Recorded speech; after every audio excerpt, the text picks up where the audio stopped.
overview, Auctria was founded in 2011, and like many awesome tools, this program was designed out of need.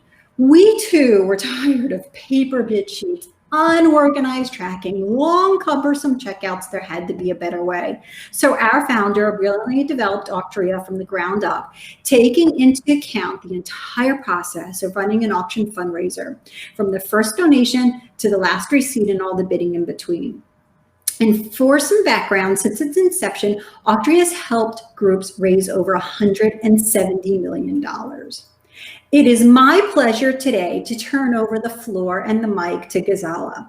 She can dazzle us with her fantastic advice on planning a virtual fundraiser, and then I'll pop back on to show you how to operationalize the auction and fundraising with the Auctria platform. And then, of course, we'll open it up to your questions and answers. Gazala, please. Thanks, Lori. I really appreciate you having me join you today on this webinar. Hello, everyone out there. I think we have quite a few people on this call from across the country, so welcome everybody. So GFS Events, we are a full-service event management company, and we provide fundraising solutions for nonprofits. We mostly do events. We have, prior to 2020, we were doing galas, auctions, races, tournaments, golf tournaments, and luncheons in person. And this year, in 2020, we have moved almost exclusively to virtual events. So we are, for this spring, we completed 10 virtual events, and then we are looking at about 16 events in the fall we're moving forward. So today we're going to be talking about planning a successful virtual fundraiser. And I want to do a quick webinar overview. So what we're going to be talking about is, what is a virtual event? I hope that by the end of this, you'll have at least a little bit of a sense of what your virtual event could look like. We'll talk about planning for a virtual event and tips and things that you need to think about. We'll talk about the key elements of a virtual event, and then we'll talk about some examples and best practices, and we'll also then move and talk a little bit about the Live Auction Controller, and Lori's going to tell us a little bit more about that. So, you know, in terms of thinking about a virtual event, most of us can imagine what an in-person event looks like, right? You've got your a traditional gala, for example, even across the country. We're actually based in Seattle. I don't think I mentioned that. So we're in the Seattle Pacific Northwest region.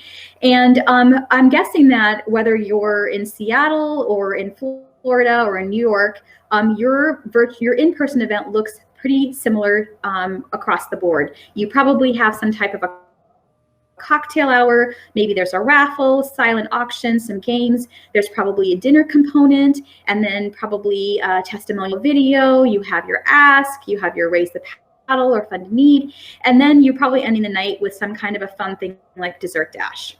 So the thing is that a virtual event is not a direct translation from an in-person, and the elements that are in a virtual event are not necessarily the exact elements in a virtual event. So what does a virtual event look like? It can look different, and it does look different for every nonprofit. I will say we've done 10 events so far, and each and every one of them have had similar elements, but the actual look and feel of each event has been completely unique. So we've done cocktail Zoom hour is featured here, and if this is kind of a fun picture, you can see our auctioneer and MC who actually had shorts on and during the thing, but we can actually, when you were looking at him, you could see his bow tie. So so the look and feel can be different for every single type of event. So before we actually start looking at what are the elements of a virtual event, you have to look a little bit about to think about a little bit about your fundraising goals. So one of the things that we work with our clients on are thinking about what actually you need to do for your fundraising goals. What do you need to survive? What do you need to actually thrive? And that's really important. for our spring events, most of our clients kept the same goal. So we're suggesting that you not change your goal just because you're going virtual. Whether you're trying to raise 50,000 or 500,000, your need hasn't changed, and so your fundraising goal should stay the same, and that's really important. The other thing to think about are, what are your other goals? Perhaps you are trying to reach a wider audience. Maybe you want to showcase additional programs, or perhaps you want to rebrand and maybe get the word out that way. So it's important to think about a broader set of goals as well. And then, of course, the next thing is your budget. That's something that we all like to think about. And when you're thinking about an in-person event, you've got a venue cost, you've got caterers, AV, decor, etc. But with a virtual event, there's different types of costs. You're going to have your event platform. You'll have a video, perhaps a videographer is something you'd want to invest in. Graphic design is super important. A web designer, printing and mailing fees. You'll have some credit card fees. And then perhaps you might consider an event management company like ours to help you through that process. Another piece to look at and think about is how you're going to engage your board, your staff, your volunteers. For a virtual event, the number of volunteers are not as significant, but they do come into play in various roles. So you need to think about the strengths of who you've got and make sure that you're playing to those strengths. So if you've got someone on your board, or if you've got a set of volunteers who are amazing at graphic design or creating collateral, go ahead and use them, because you will be doing a lot more of that. Perhaps you've got an awesome auction procurer or someone who can really create great content. So those are roles that will be more behind the scenes than, say, an in-person event. So we're going to go ahead and move into what a virtual event looks like and the different elements of a virtual event. You're going to want to think about these 6 areas. The first is timing. The second is structure. And then we're going to talk about platform and what that looks like. You're going to want to look at marketing. How do you actually do donor outreach? What does that look like? And then communicating your nonprofit's mission and story. So let's go ahead and start with timing. And the thing about timing is that with a in-person event, you might have an event that's anywhere from 2 to 5 or 6 hours, depending on if it's a large gala with maybe entertainment. So it doesn't translate the same in a virtual event. So 3 hours in person does not equal 3 hours virtually. The one benefit that we're finding of virtual events is that you have so many hours to share your story. That's, I think, honestly, the beauty of a virtual event is you could have hours upon hours of sharing time. We've seen everything from 2 to 3 days for an event, all the way to a week of giving. And I've even heard some people talk about, and we had one client recently who talked about doing 30 days or a month of giving. I do think that 30 days is a long time to be doing a virtual event, and you don't want to burn out your staff and your donors with 30 days. So that's, I think, one of the things that you'll find as you see some of our examples is that week of giving seems to be a good time frame.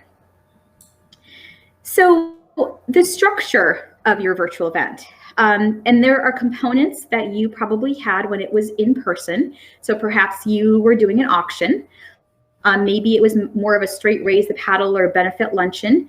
And then maybe you employed a table captain model. So you look at the structure of what you were doing in person, and we're going to then look at keeping some of those components as well as introducing new components.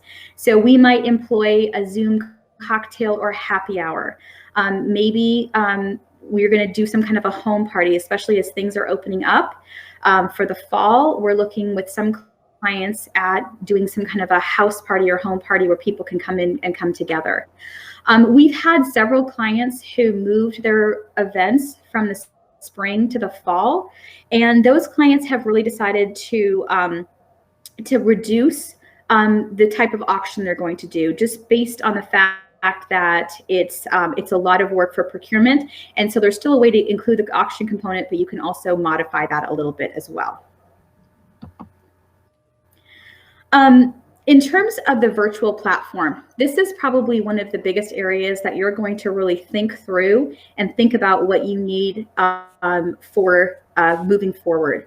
So of course, we've got the most awesome virtual platform in Auctria. We have used Auctria for many of our spring events, and we're also looking to use them for our fall events. There are other auction platforms out there, and so you'll need to figure out what is the best for your organization. There is you need to have a newsletter or some way to get your messaging and marketing out there. So either if you're using a MailChimp, a Constant Contact, or whatever type of email platform you have, just make sure it's robust enough to be able to get out as many emails as you need to. There's also some peer-to-peer options. There's the Give Lively and Classy if you're going to do more of a peer-to-peer campaign. And then there are apps like Race Joy if you're planning a 5K walk or run. We have a walk / run scheduled for August that's going virtual, and we are doing that through a Race Joy app. And then you're going to think about, again, are you live streaming? Or what are you doing there? Are you going to put some things on YouTube? And then the priority really also should be your website. Your website should be the place that all donors, all people are driven to first. And then from there, you're going to want to move to these other platforms. That's really important to keep in mind.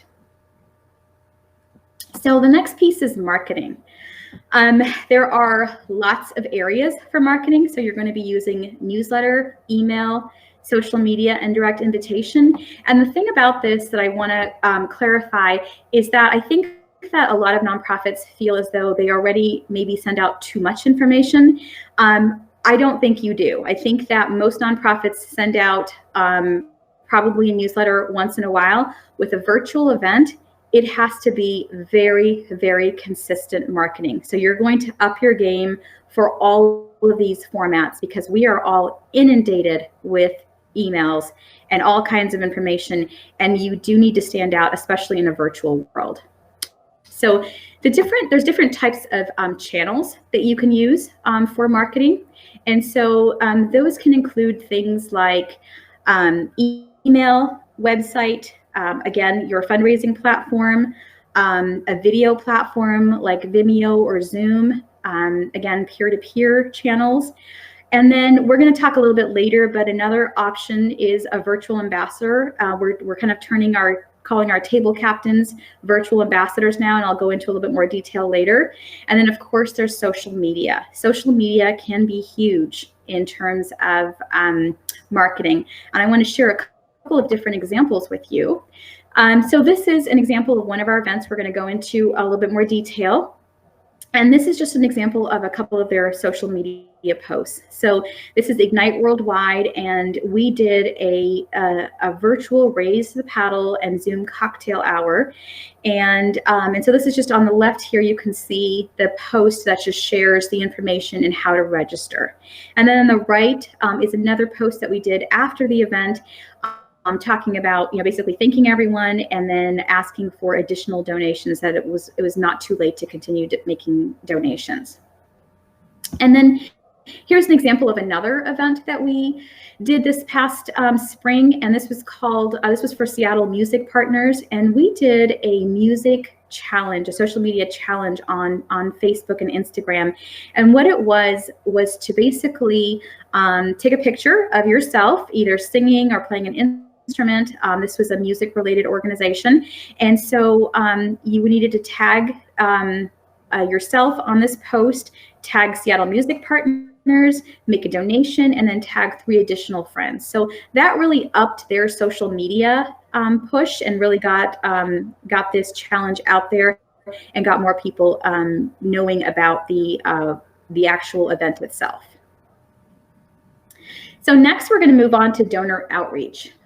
I will say of all of the elements, donor outreach is the key to your virtual success. Reaching out to your donors and connecting your donors will make all the difference for your event. And as I've said, and I'll probably say a few more times during this webinar, is that a virtual event is not like an in-person event.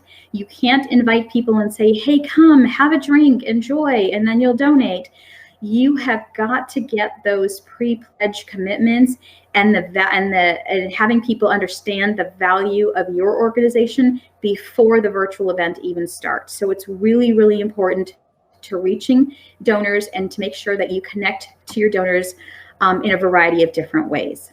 So we're going to do a little fundraising 101. When you are connecting with donors, just a reminder that you want to use the you-centric model. So donors aren't necessarily giving to you, they are giving through you so that you can then solve an issue or something in the community, whatever your mission is, they want to be able to help you with that mission. So you want to make sure that you're always focusing back on the donor. And then here's a question for you. Why does your donor give? This is probably even more important to ask now as a virtual event than it is for an in-person, because you need to know how to reach your donors, and the best way to reach your donors is to know why they give. Do they have a personal experience? Was there a direct connection somehow to your organization? Do they just want to make a difference in whatever community you serve? And then one of the biggest reasons that people give, it's because someone asked. So the donor-to-donor connection is going to be huge as well. As you're thinking about how to reach your donors, we've done some really good old-fashioned telephone calls that we've done over the course of the last few months. And this is another way to engage volunteers. So we've used volunteers in doing like a whole phone bank, calling past donors, and literally just saying thank you. Thank you for being a donor. Thank you for participating. Thank you for helping us with our mission.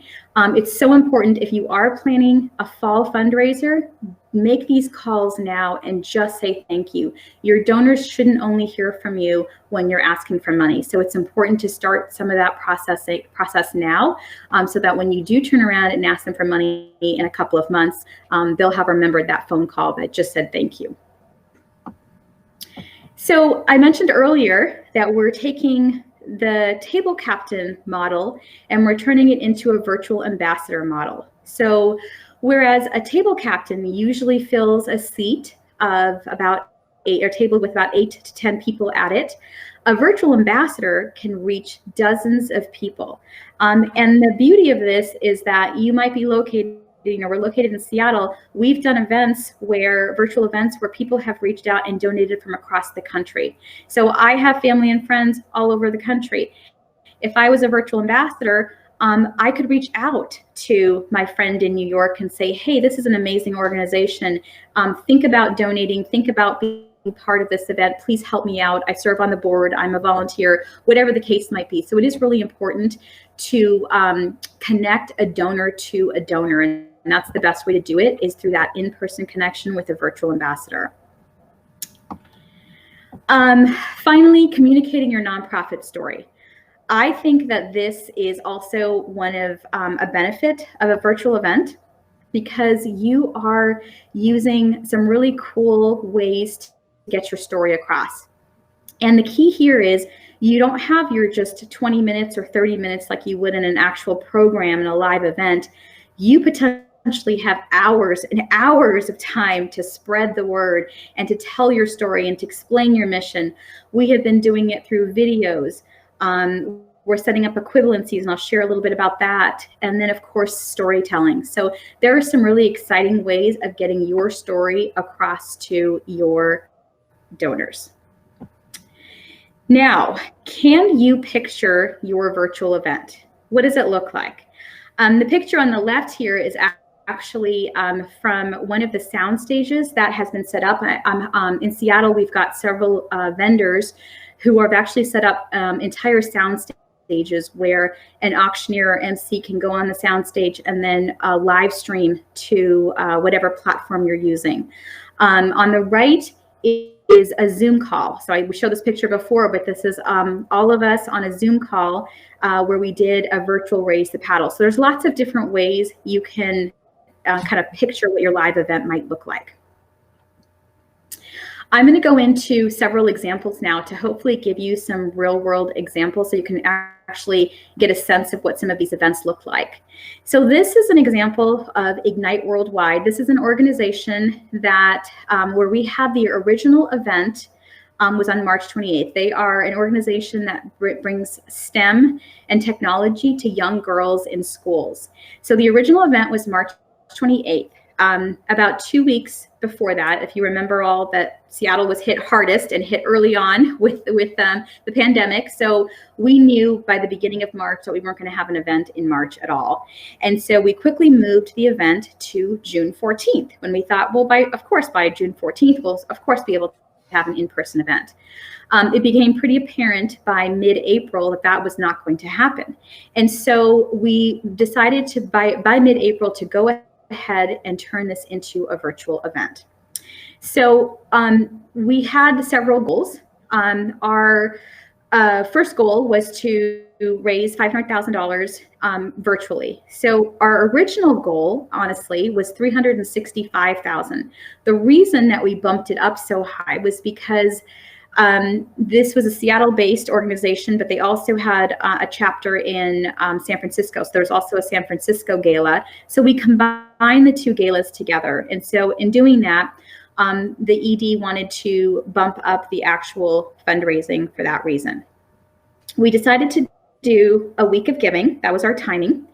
And then for structure, we already had planned a auction. So again, remember, we were only 2 weeks before the event. So we already had all of the auction items acquired. We already had everything in place. We had all the gift cards, etc.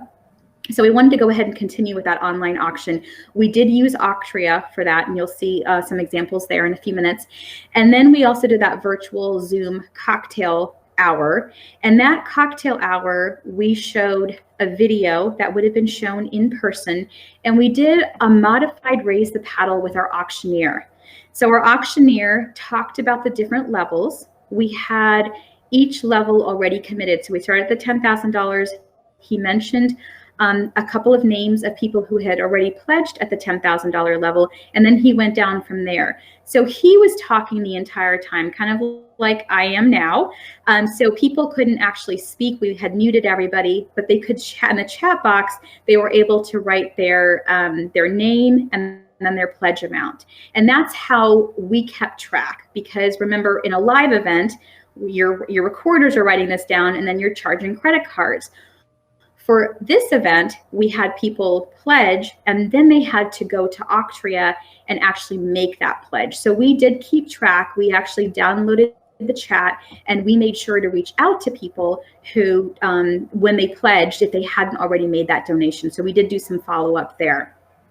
And then for this event, we also did a breakout room. It was really important for the executive director to connect people together with the head of some of these technology companies. So we did these breakout rooms where people could talk about Ignite, the work that Ignite does, et cetera, with various technology CIOs. And so the actual program for the Zoom call was about 25 minutes, but the entire event itself was about an hour and a half when you include the Zoom call breakout rooms as well. And then we also did marketing. We did videos of every single auction item, and then we did a video documentary, and then we also did a kickoff video, and that included the executive director, the auctioneer explaining what the week would look like, as well as a little like testimonial video as part of that too. So here's an example of Ignite's auction page. This is directly from Auctria, and you can see we had some we basically picked 9 or 10 auction items. So we had received a ton of donations. So we had theater tickets, we had sports tickets, we had restaurant gift cards. We actually scrapped all of that because who knows when we're going to be at a baseball game again. And we also felt really bad about accepting restaurant gift cards from restaurants that were closed down. So we decided to forego all of those types of things, and we just stuck to 9 or 10 really, really strong mission-based items. I mentioned that we had those connections to the CIOs, and those included really large tech companies in the Seattle area, including Weyerhaeuser, Amazon, T-Mobile, Microsoft, Lululemon. All of these technology heads were all women, and so we did experiences with each of these women, and there were dinners, there were glass blowing, wine tasting, and so that was a really good fit for this organization and for this event. And one of the things that we did that's a little different that I think is what might be interesting for you to try is we also did videos with each of the donors. And they were short videos. They were about 30 seconds to about a minute long. And they explained what the organization does, what Ignite does, their connection to the organization, and then how exciting their actual event or their experience was going to be. So that was kind of fun to have those videos alongside the actual auction items. And then we had a donation page as well, which showed the levels for the Raise the Paddle. And then I think you've seen on Auctria, they have this cool new thermometer. So you can actually watch the thermometer go up. And that's probably been the most fun for most of our clients, is watching that thermometer rise over the course of the week of giving. So results. Ignite ended up raising $368,000 over that. And the interesting thing about that is if you look at the net from 2019, we had netted 211,000. And in 2020, we actually netted 336. So the actual net was considerably higher than the previous year. And we actually hit we went over our original goal of 365. Not only that, they had the connection with the CIOs and the senior VPs of the tech companies, and they were able to bring the community together. And that was probably one of the most important things for the executive director, was to have that kind of community feel. So we accomplished that with the Zoom cocktail hour. Here's the next example. This is for Seattle Music Partners. They are a small nonprofit also based in Seattle.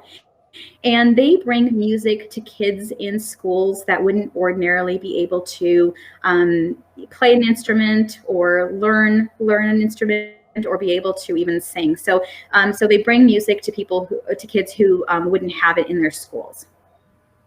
So this event was going to be happening originally in May. Of course, we decided to go virtual with that.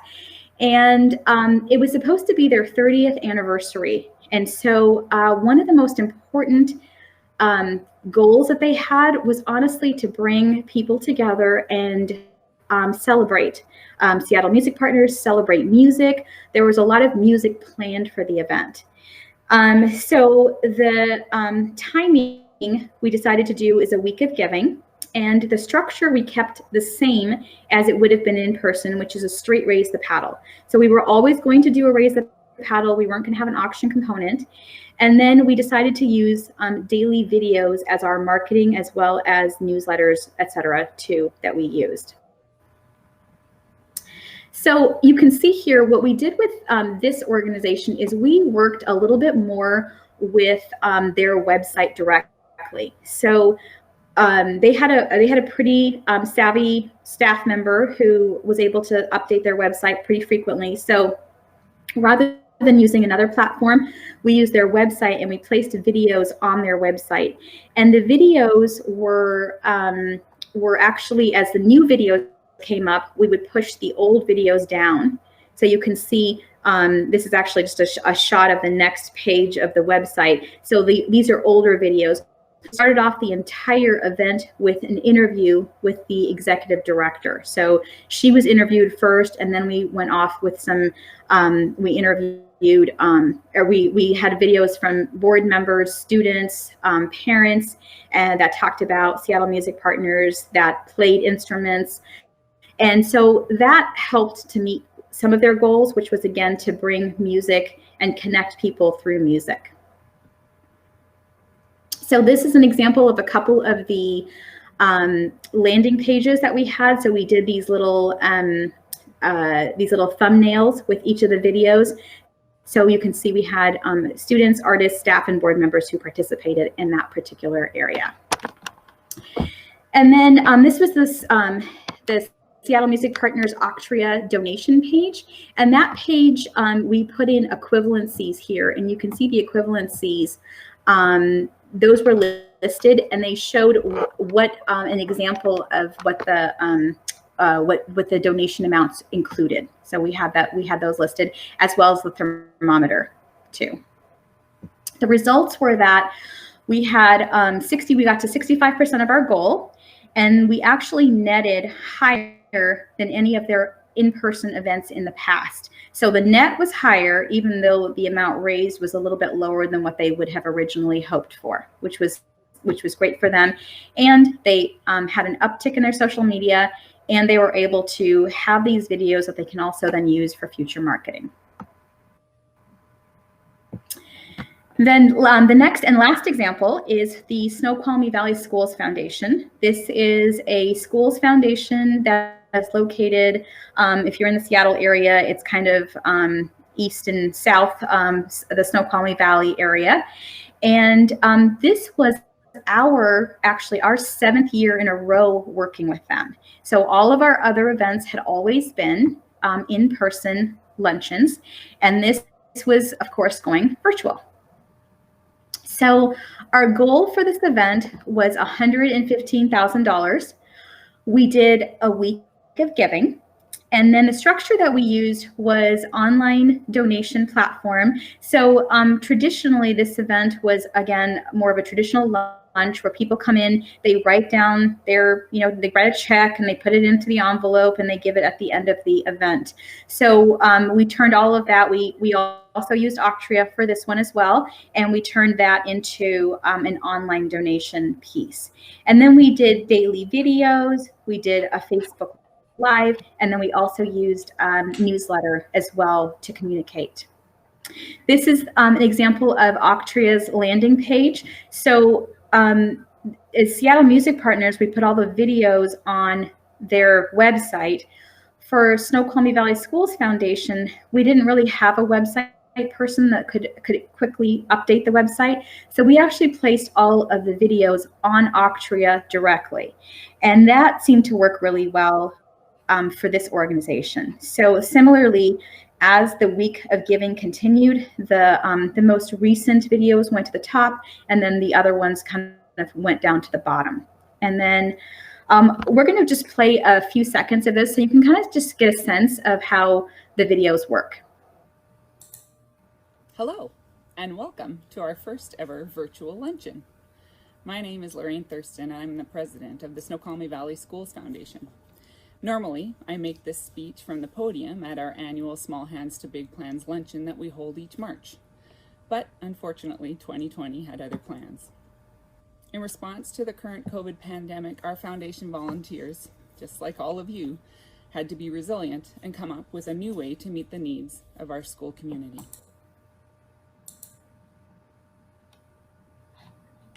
Great. So as you can see, one of the reasons I wanted you to kind of hear that is just, it was a simple iPhone video. A lot of these, again, were done quickly, so we didn't have time to work with a videographer. If you are having fall events, think about getting that in place now, because videos will be a huge part of how you market and how you campaign for your virtual event. So this was their donation page on Auctria. We did equivalencies for them as well. They had something that they call the 365 Club, where people can donate basically $1 a day. So that information was also listed on the website. And then again, the equivalency, so people could see where their money, what their money was being used to do. And then this is just another really fun thing that we did, which was we did a drawing every day. So and the drawing was honestly like a little pack of like 10 to 20 caramels. So it wasn't like a significant prize or anything like that, but it was fun. I mean, this is a small school district, and so the community donating and giving are in a fairly short radius. And so we did a drawing. Board members were excited about delivering the caramels. People tuned in every day at 5 to see who would win. That was one of the biggest, I think, learning for them, is that their social media hadn't been huge. They hadn't been doing a lot. The uptick on their social media was huge. Board members were sharing, parents were sharing. So that was kind of exciting for them as well. And then the other thing I'm going to point out is that you are able to put sponsors, and this is another area I didn't really touch upon, but we, of course, listed sponsors as well on websites as well as on Auctria, which I think is really important as you move forward if you do have sponsors. So results, they hit 95% of the goal, and this was higher. So in the last 6 years that we've worked with them, this event was higher in net than any other event they've had in person. So they were thrilled. The uptick of their social media was awesome.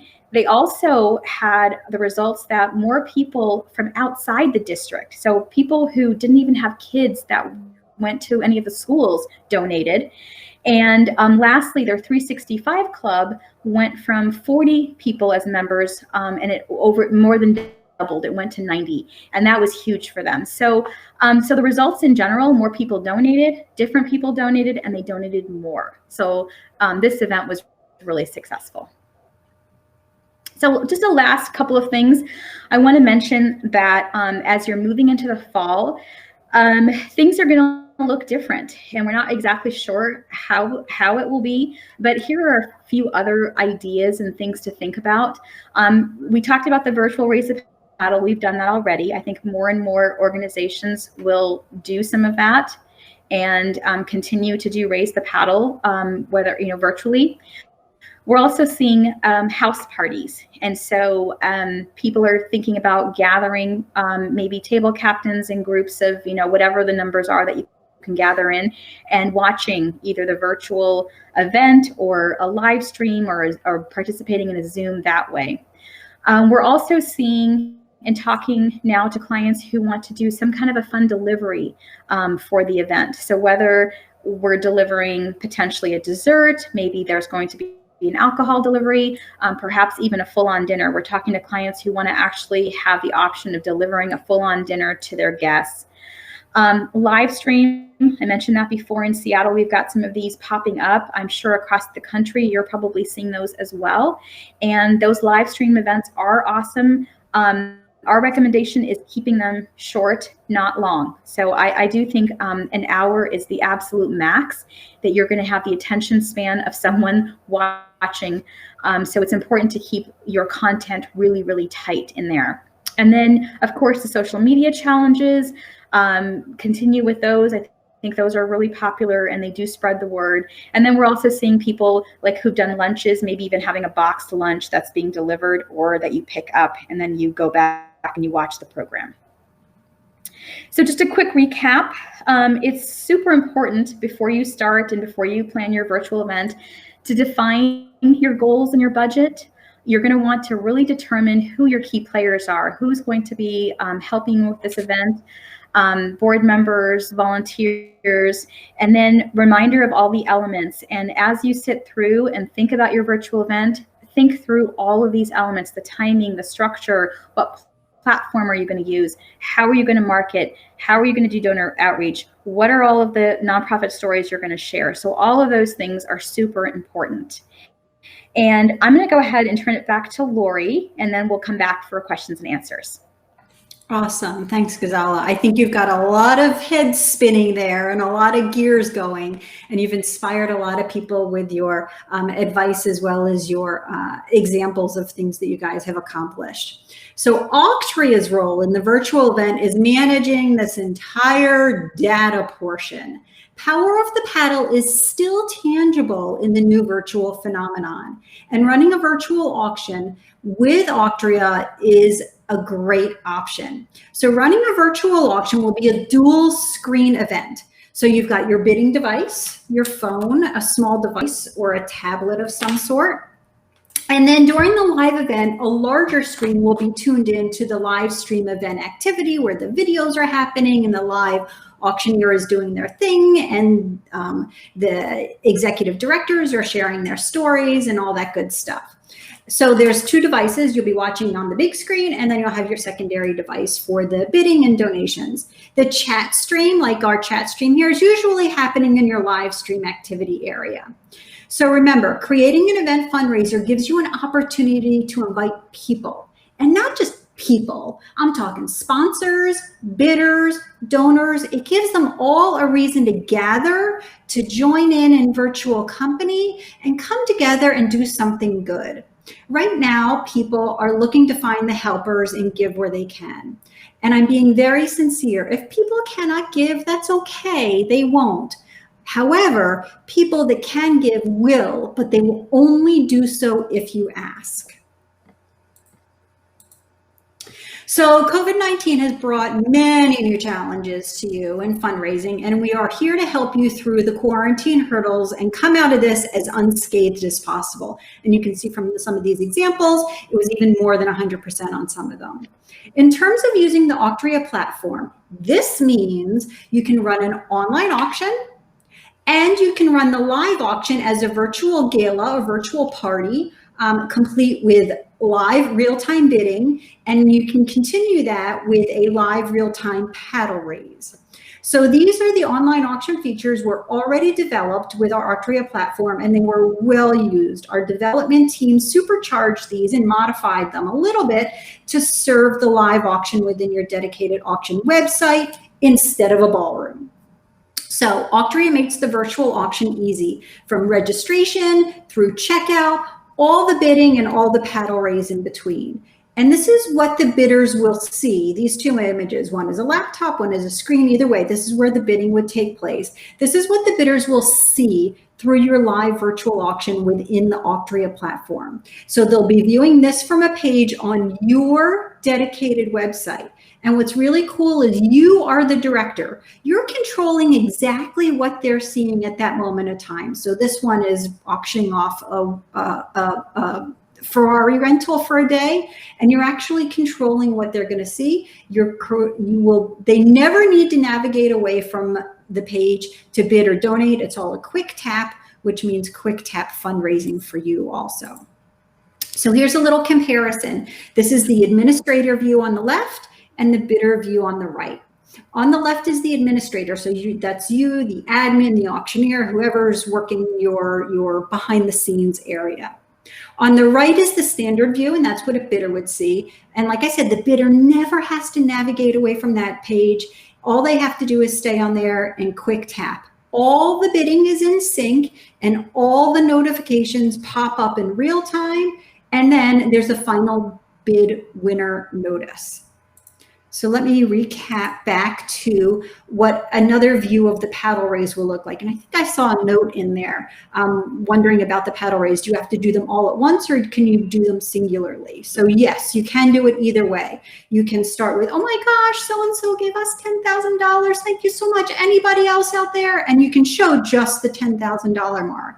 And then you can drop down to the next one and make that focused view just the next lower amount, and so on and so on. Or you can have all of them up at the same time. Depends how much time you have, how your auctioneer is going to present it, and how you want to present it to your audience.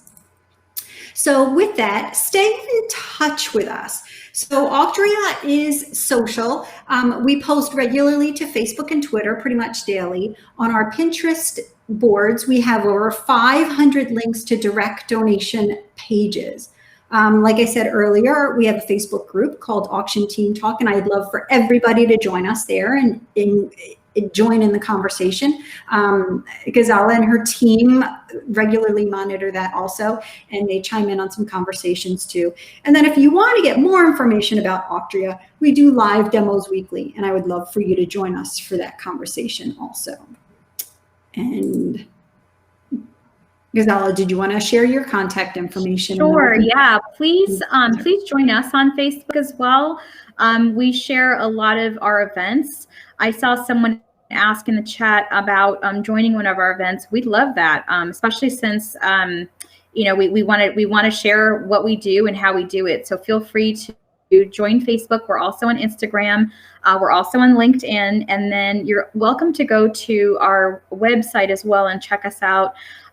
There is a one-pager that I think Lori is going to share about virtual events, as well as if you are interested in just kind of finding out more and you want to have a conversation, you're welcome to also do a 30-minute free consultation with us too. So we're open to all of those. At this point, we just know that nonprofits are needing a lot of help this year. So, we're just open to giving you some information. And if we can be of service, we'd love to join you and help you get to your goals.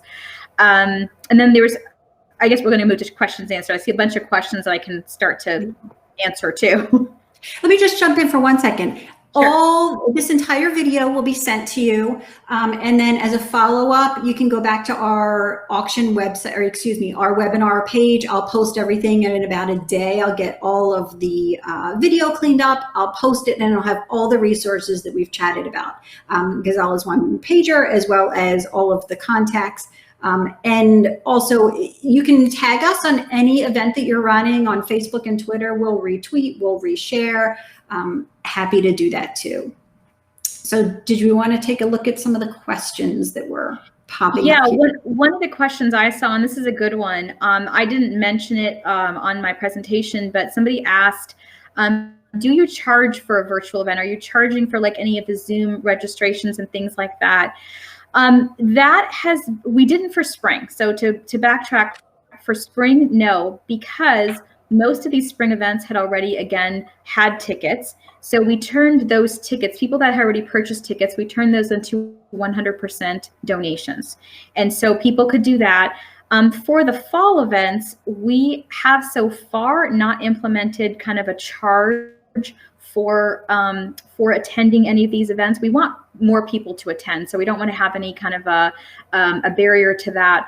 One client that we're working with wants to have a couple of different levels. So the first level is a registration level where anyone can register. And then we're going to move to a couple of other levels where they might receive some potential swag if they, spend a certain amount, as well as the dinner portions that I mentioned. So there will be more of that kind of ticketing, but you're going to get something for that ticket. You're going to receive something back. It's not just going to be, $10 to register for a webinar or a Zoom call.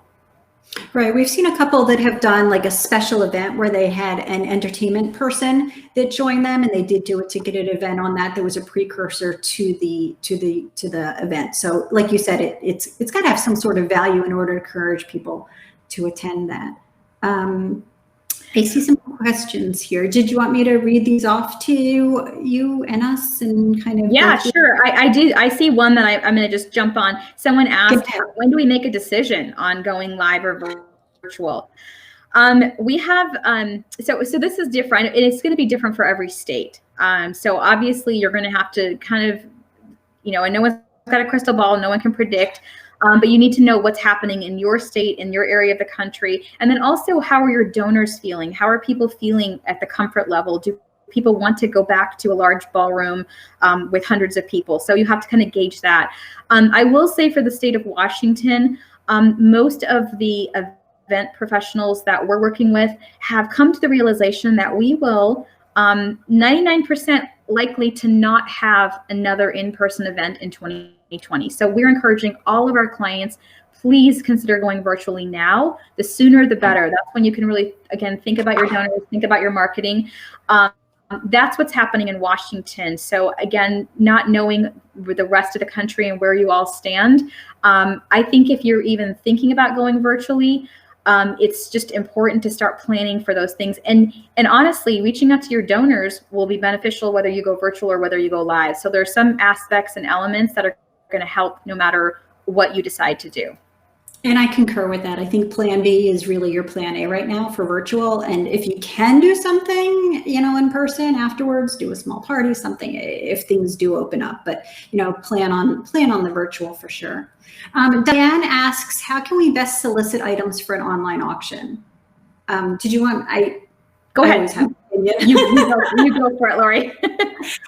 So there's a couple different ways. We on our website, we have some information about some consignment companies, if that's something that you want to do. Also, there is a company called Donation Match. Renee runs that, and it's pretty much a third-party request for donations. And if you feel like you can't go face-to-face and ask somebody, it's a great way to do it. You put in your information, and if it pairs up, they'll automatically send you a lot of, not a lot, but e-certificates, and it could be a large amount depending on your geography area. So that's one way to do it. And then look around, who's open, who's not open. I know a lot of the restaurants, you don't want to use their gift certificates. However, in South Florida here, there are some restaurants that are open and they're selling all sorts of goods. They're selling family packs. They're really trying to push through bulk items, and there's a couple in our area that definitely want to participate. They definitely want to be on a sponsor sheet. They definitely want the publicity. So it definitely depends on each individual donor as to whether or not they want to participate, and having a virtual could help them also. So that's my best recommendation for that. Are you going to cover how online auctions work with Auctria? I think I hit that. So if there's anything, Sierra, that you're still looking for, drop a note in the bottom and we'll be happy to do that. I had one question here, Lori. What was your success rate in converting pledges to actual donations for the Raise the Paddle?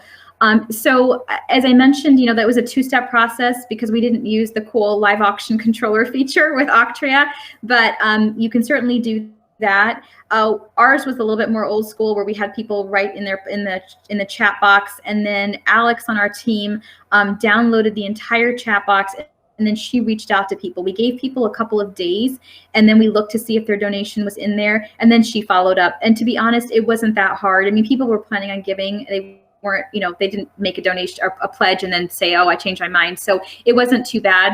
And I think she ended up having to follow up with maybe a handful of people who didn't actually make that. So it wasn't difficult, but and then there was also a question about maybe older donors who aren't as savvy and don't know like how to function the text to bid or any of that kind of thing.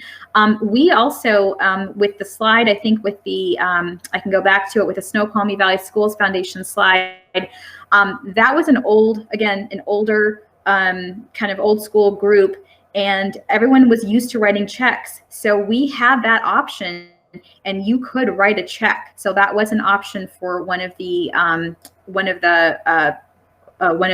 pieces. You could basically make a pledge in Auctria and say, I'm going to donate $1,000, and then we just wait for that $1,000 to come in the mail. So you can do something like that as well. You do need to know your donor base, and then you need to have the bandwidth to follow up with people. So making sure that those donations do come in. Right. No, that's what I'm hearing with other groups also. Give them as many ways as they can to donate, for sure. Penny asks, our event will actually be a modified live event. It will be at a live venue or at a drive-in, people in cars. The bidding will be done online either way. Any suggestions or top suggestions for this? My vote is for the live auction controller. I think it's the easiest. You can focus in on items. You can do your live paddle raise. And I would do your online auction kind of as an appetizer or feed in for the week prior into the event. Kind of like Gazala was talking about, set your structure, set your plan. And if you want, I have full webinars on online auctions and live auction controller that you can tap into afterwards and get some detailed information if that's what you're looking for. Lori, someone else is asking if we can do all of this on Auctria and load videos, etc. Why do we want to focus people to our own websites first and make donors go to multiple places? You always want to drive traffic to your organization's website. That is just like marketing 101. So yes, there would have to be a second click for a donor, but it's important to get people to go to your website, because you're going to have different events. You're going to do different things. You may use a different platform in 2 years. You want to drive your donors to your website, and then hopefully with that one click, then you're shifting them to Auctria, and you can have more information. So we always ask our clients to have an event landing page on their website, and then all that information can be housed there, and then you can go to make your donation. Excellent advice.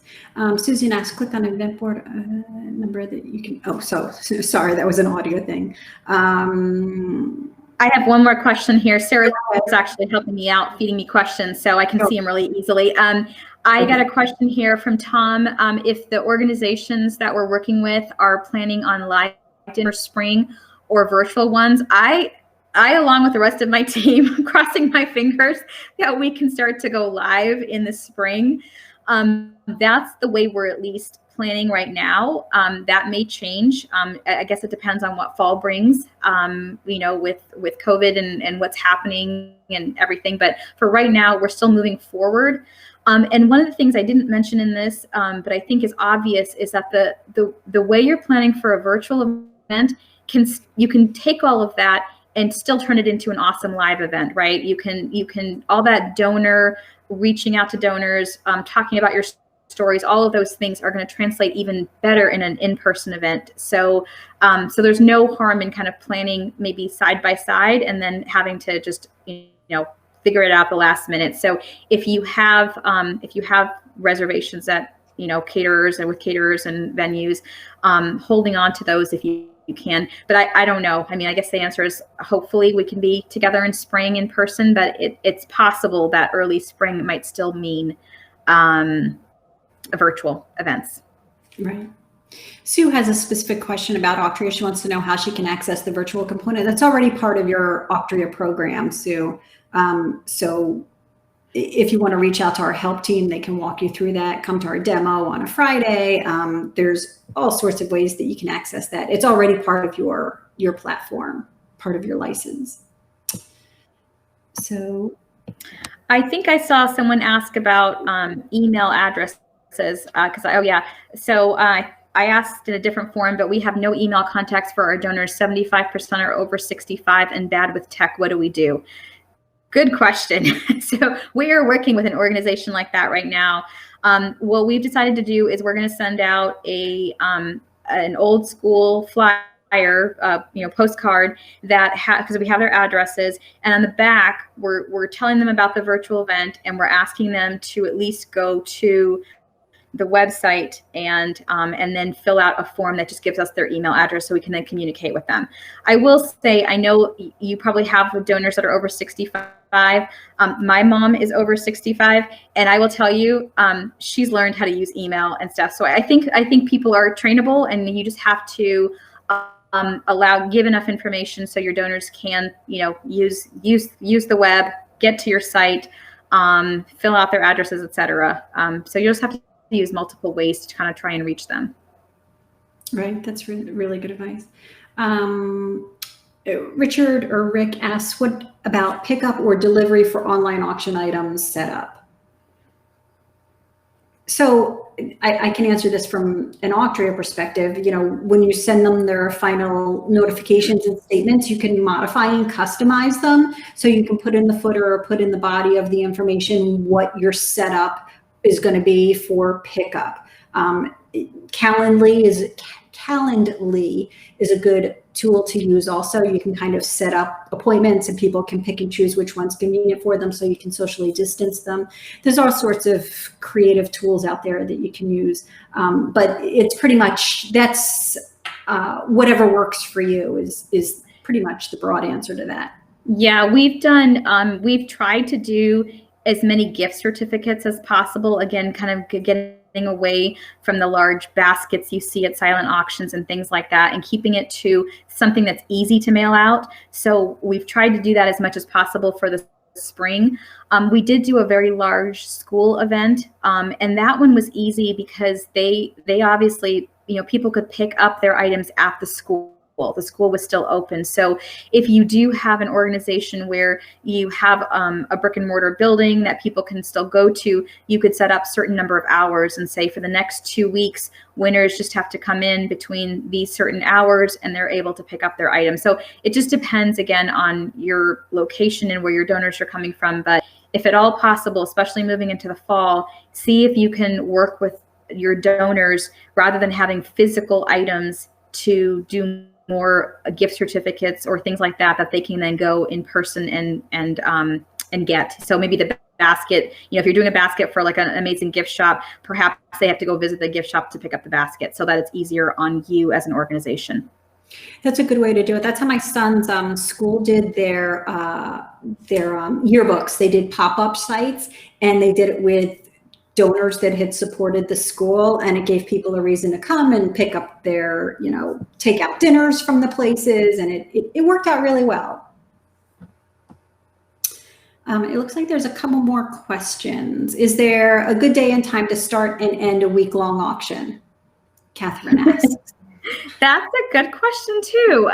We have done it all right now. It seems like even for the fall, we're doing all these different days and times. So one thing that seems to be important to organizations, and I don't quite understand this, but people like to go with their original date somehow. So for some of our organizations, that original date, so if you had an event planned for the fall, say it's October 3rd, which we have 3 virtual events for right now, we're kicking off one event on October 2nd with a Zoom cocktail hour on October 3rd. We're kicking one off on October 3rd and ending it the following week.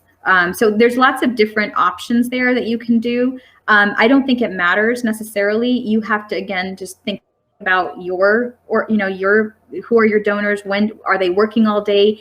Maybe 5 o'clock isn't a good time to end it. Maybe Saturdays are better to end because people have more availability. Perhaps Sunday is, at 5 o'clock is better. You can send out some messages. So it just depends on your donor base and again, what percentage are working or not working, et cetera. So I think that just, it can vary. And I don't think there's I can say that there's a great, like an in-person event, obviously you want to try and have that on a Friday night or a Saturday night. I don't think that's the same thing holds true for a virtual event.